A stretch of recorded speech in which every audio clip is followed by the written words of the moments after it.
We are live at the Checkerdome in St. Louis. The starting goaltenders for this game for the Chicago Blackhawks, Tony Esposito. 2 games in the playoffs this year, 2 wins and a 2.57 goals against average. At the other end, it is Mike Liut for the St. Louis Blues. He's played in all 5 of the Blues playoff games, a 3.60 goals against average, 3 wins and 2 losses. This is game 2 of the series. Chicago won game 1 last night by a 5-4 score.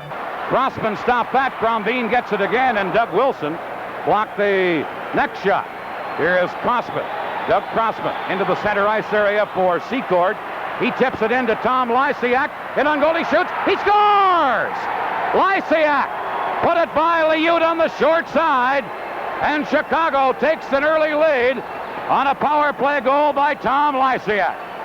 Well, Dan, here's a guy that certainly Chicago are very happy with right now, and that's Tom Lysiak, a veteran player who's performed absolutely extremely well for them playoffs. We see him coming in here with that backhand, and what a beautiful backhand. Really, you can't fault Mike Liut too much. He just gave a little bit of room, but Tommy Lysiak picked that spot just perfectly, and you know, if there's a harder shot to stop in the National Hockey League, that's a backhand, Dan. 4th of the playoffs from Secord and Crossman at 4:26, a power play for Chicago. Now the point to Fedorko. Fedorko drops it to Brownscheitel. He shoots. Esposito the save. Sutter back of the net to Fedorko. Fedorko on the right wing boards at the top of the circle to Sutter.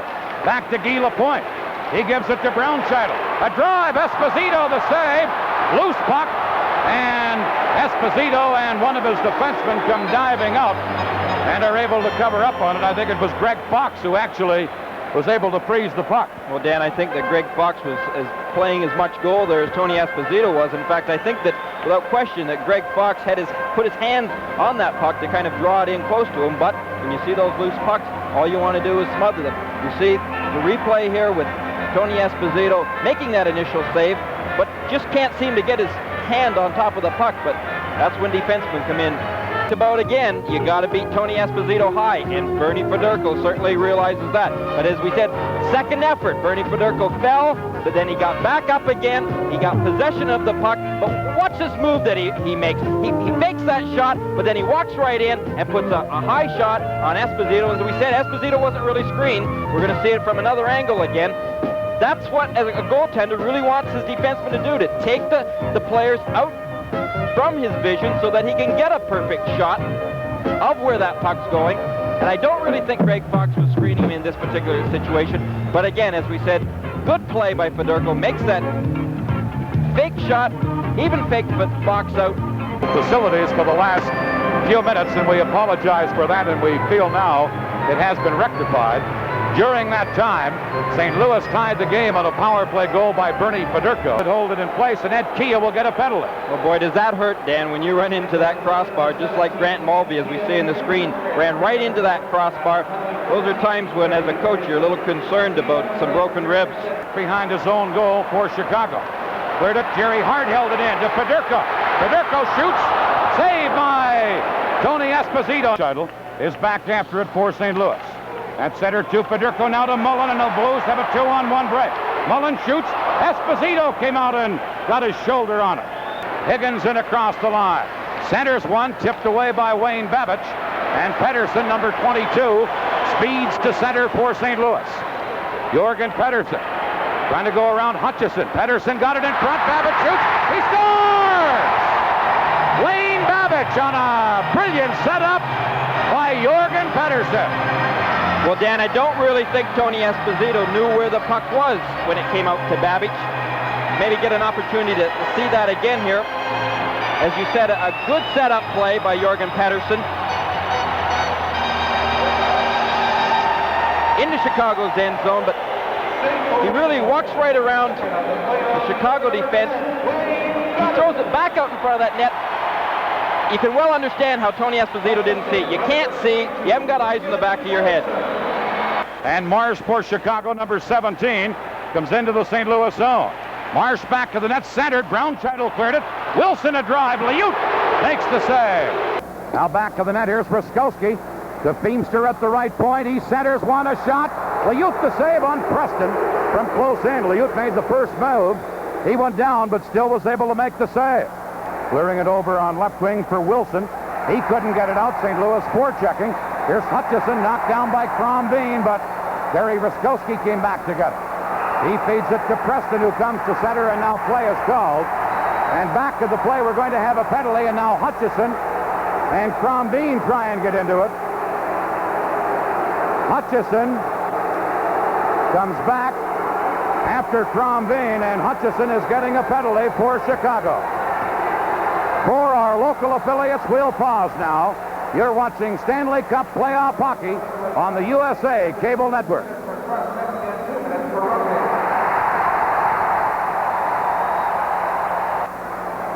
Number 7, Joe Mullen. Over to Brownscheitel, to LaPointe, a shot. Save, here's the rebound. Mullen fanned on it. And then Chicago's Patterson was able to clear it to center. Sutter with the puck. Back to Brownscheitel. Brownscheitel into Joe Mullen. Shoots. Esposito the save, and he came falling out to cover up on the rebound. And we'll have a face-off in the Chicago zone. Well, now I believe Bernie Federko is going to get a penalty for unsportsmanlike conduct. He has something to say to the referee, Wally Harris, and he's going to get a penalty here. Meanwhile, Esposito just had a good save or two that he had to make. Well, again, we talk about Espo's style. We see him, watch him clear I think he's going to clear the puck himself here. He's kind of a scrambling goaltender. He dives, he's all over the place, but no one can knock the success that he's had. Murray clearing it to Doug Wilson. Wilson to center ice, into Savard, and on goal. Liut a pad save, rebound! And Liut stopped Secord on the rebound and made a glove save. A couple of dandy saves by Liut. Well, certainly Mike was very alert in that particular play. And going against the guys like Savard, what great quickness he's got. But again, talking about quickness, Liut was down on his knees, up again, when he saw that rebound was out there for Al Secord. Again, talking about a quick guy, Savard, boy, can he move out on you fast. And we see that when he got that initial shot, he kind of turned off the play, but there's Al Secord again. Liut's ready for him, makes the big save. There's a quick shot from the face-off by Savard that Liut caught and held on to. Face-off now will be in the St. Louis zone again. 2:08 left in the double minor to Hutchison. A minute 25 left in the penalty to Federko. Here is Doug Wilson at the point. Centers to Secord. He couldn't handle the pass. Now Jerry Hart tied up Secord in the corner. Jorgen Pettersson tried to clear it. Held in by Murray. Over to Wilson. Wilson a drive. Liut the save. And then he cleared the rebound to Blake Dunlop. Dunlop to Pettersson into the Chicago zone. Pettersson knocked down on the play. And Doug Wilson gets it for Chicago. Here's Wilson. Flipping one in. Ed Kia knocks it down at the St. Louis defense. 17, Kia back for St. Louis, just flipping it in. And Wilson goes back for Chicago. Each team still a man short. Wilson to Savard. Plenty of skating room for this speedster Savard. He's into the St. Louis zone. Dennis Savard still with the puck. Now Larry Patey poked it off his stick. And Patey comes back for St. Louis. In across the line, but Mike Crombeen was in ahead of the play and offside at the Chicago blue line. 9:49 left in the second period. 2-1 in favor of St. Louis.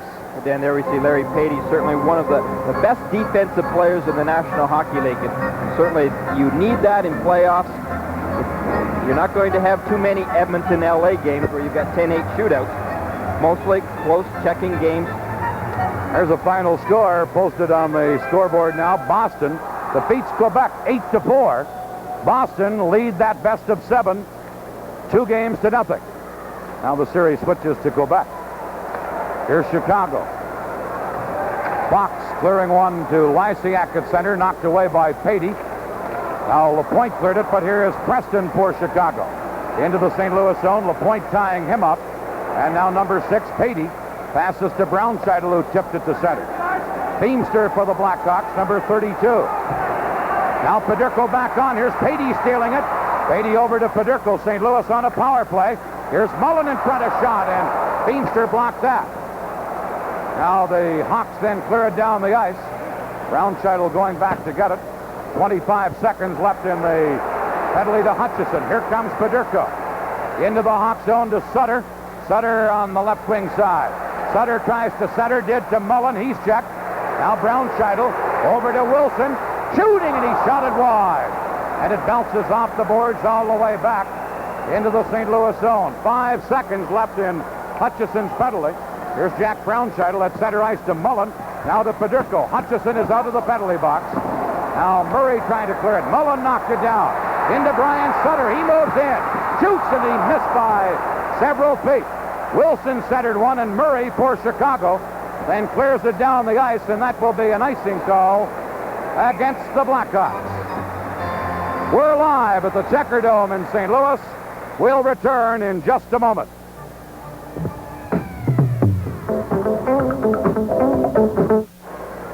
Play just underway from the face-off in the Hawk zone. It is Doug Wilson clearing one to Grant Mulvey. Mulvey now shooting one off the boards down into the St. Louis zone. Here's Liud out of the net to clear it around in the boards to Jerry Hart. Hart shooting one to Klassen, now to Patey, to Mike Crombeen. Crombeen flips it into the Chicago zone. And this is Bob Murray feeding one on right wing to Grant Mulvey, who missed it. Jerry Hart knocks that down to Ed Keehan, now to Ralph Klassen. He got it to the line, then Wilson took Klassen out of the play. Back comes Bruskowski for Chicago. Bruskowski on left wing to Wilson. Wilson dropping one back. Nobody there, and St. Louis breaks up. Here's a 2-on-1 break. Patey to Ralph Klassen. Shoots. Esposito the save. And he is able to cover up on the rebound before Mike Crombeen could get to it. Well, a big break for St. Louis as Chicago got caught in a line change, Gary. Well, Dan, a very costly mistake as well by Doug Wilson, who had got caught off ice and then gave a backhand pass. Here we see that 2-on-1 break. Klassen getting off the shot. I don't know whether Tony knew he had it or not. Again, he's down in the split save, but he was kind of looking as to where the puck was. We see that Patey taking out the Chicago defense, leaving that drop pass for Klassen, and Klassen being able to get off a good wrist shot. Meanwhile, the man that Patey took out, Bob Murray, is the injured Chicago player off to the side of the Chicago goal. The veteran Chicago trainer Skip Thayer on the ice attending to the injured Chicago player Bob Murray. He was injured earlier in the season, was thought to be perhaps going to be lost for the season, but is back here in the playoffs and in the late season for Chicago. Well, Dan, I think certainly Bob Pulford's very happy that he is back, because Murray, he's got a really good head on his shoulders when it comes to being able to see the open ice and to being able to see the middle ice, to be able to make some of those good passes. Good offensively. He certainly has some experience, and so Pulford certainly glad that he's back. In the third period, the New York Islanders have increased their lead on the New York Rangers to 7-2. So it looks as though the Islanders are going to tie that series at 1 game apiece. Perhaps the Rangers woke them up last night, Dan. Well, I would think that Pittsburgh, when they led them 3-1 in that fifth and deciding game with, 6 minutes to go, that should wake you up. Well, you would think so, but they had a day's rest, so perhaps they went back to sleep again. Here's Dunlop against Savard on a face-off in the Chicago zone. St. Louis is leading this game 2-1. Beamster cleared it back of his own goal to Greg Fox. Fox now to Secord. Secord at center on right wing to Higgins, and the play goes offside at the